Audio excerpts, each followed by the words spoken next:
crimpity, crimpity, now, crimpity, crimpity, ask me how, crimpity, crimpity, humble pie, crimpity, crimpity, boing. Bubba boing boing, take a fashion coin, slot it in the pocket of your bum bag, take it to Milan, take it to Japan, take it to the man with the fashion plan, Jacquetie.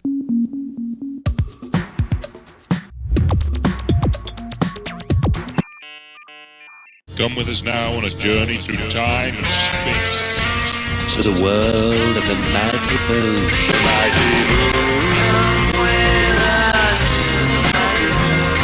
You're a fan of the Mighty Boosh? Yes. You're a Boosh fan? Biggest, you know. I nearly fainted when I found out they'd be on my birthday here in Los Angeles, in my home where I was born and raised. It's like Los Angeles' gift to me. Well, I'm more than happy to let someone else drive. I can't drive. I'm shit-faced. What's wrong with my eyes? There's nothing really wrong with them, it's just they're not a man's eyes, are they? They're more of a cockerel's eyes embedded in a man's face. Do you love me? Oh dear. Well, so what are we looking at right there? Oh, Greg. It's like the Church of Old Greg over here. Who are you here for? Mighty Boosh! How you doing?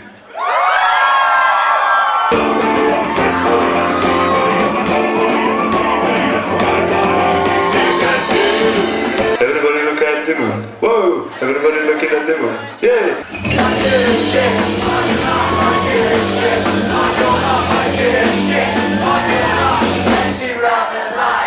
Welcome to Boing Boing Video. We have Julian Barratt and Noel Fielding, collectively the Mighty Boosh. Boing boing. What was Comic-Con like for you? It was a bit like going to Disney World or something. It was quite weird. I felt about 12. It's like, oh, there's Ninja Turtles. And then, oh look, there's a sort of woman dressed as a pirate. It was quite strange. And this is the first time for both of you at Comic-Con. Yeah, you were very excited by a lot of things like that. I was less excited. There was no one dressed as Miles Davis for you. No one dressed as... after a while I was going a bit crazy. I wanted to get out in the woods. It was a bit sort of get naked and howl. Yeah, it was so... Get back to your primal self. Yeah. But I mean, I would think that the two of you would fit in comfortably there because I've never there's like Comic-Con every day where you are. I've never felt so underdressed in all my life. Someone gave me a cape actually, which was really nice, a sort of velvet cape. And I wore that at one point and I still felt painfully underdressed. Well, I mean, especially in the UK, your fans are notoriously dedicated to the art of costuming. Our gigs are a bit like Comic-Con, aren't they? Yeah, people dress up. It's a bit Rocky Horror. Thanks to all my fans.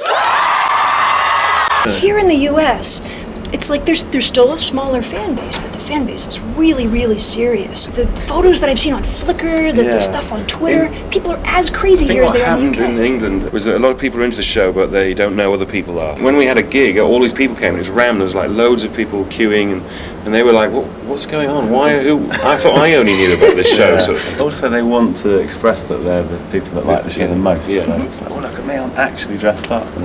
But then they sort of become friends after a while. Actually, it becomes like a weird sort of cult. Separate cult from the actual cult. The fan cult versus the cult of the Boosh.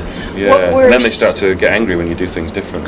Yeah. Seriously. Well, they Or if get you a give little attention to some other fans fans, who are, it's like we know you more than they know you. Right. Yeah, we're at the gigs. It gets really violent at our gigs. What is this? It's Old Greg. It's one of the watercolors that he does in the show, and I just got back from the signing, so they actually signed it all for me. How are the fans here different than in the UK, if there is a noticeable difference? They're taller, better looking. Better teeth. Better teeth. They're the same, aren't they? They feel the same. Yeah, they feel the same.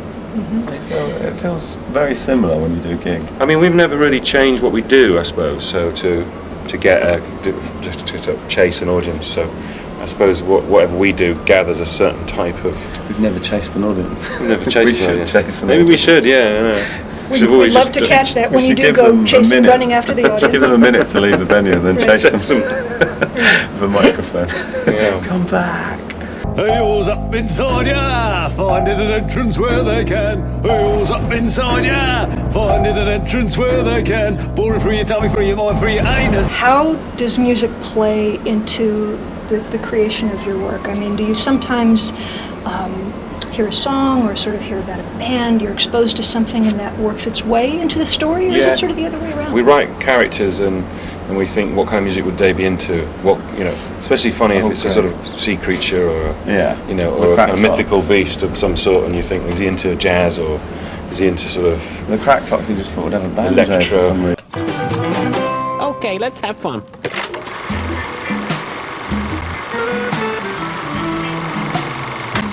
Yeah, that's not the film I meant to show. That's the nighttime film for me in the night times, for the fuzzy tingle time. Yeah, and old Greg was, became, as we wrote it, he became more of a sort of Rick James sort of type character, and he was lived under the sea. It needs to make us laugh, I think, the sort of type of music that this character's into. Do you love me? Are you playing your love games with me? I just wanna know what to do, cause I need your love a lot. Come on now. I just did an interview with Downbeat magazine. Pow! Pretty good, eh?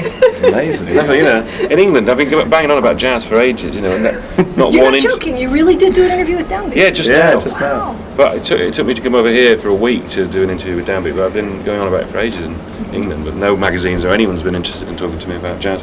I wonder why that is.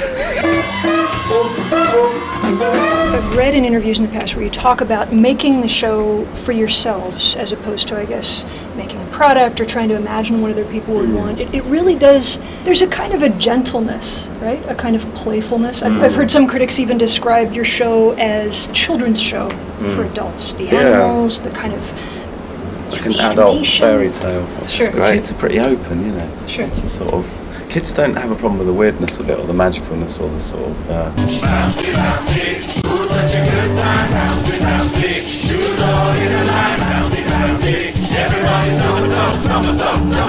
Everybody sing along. Whereas kids are just like, yeah, fine. Oh, Greg's got a mangina. Yeah, cool. Okay.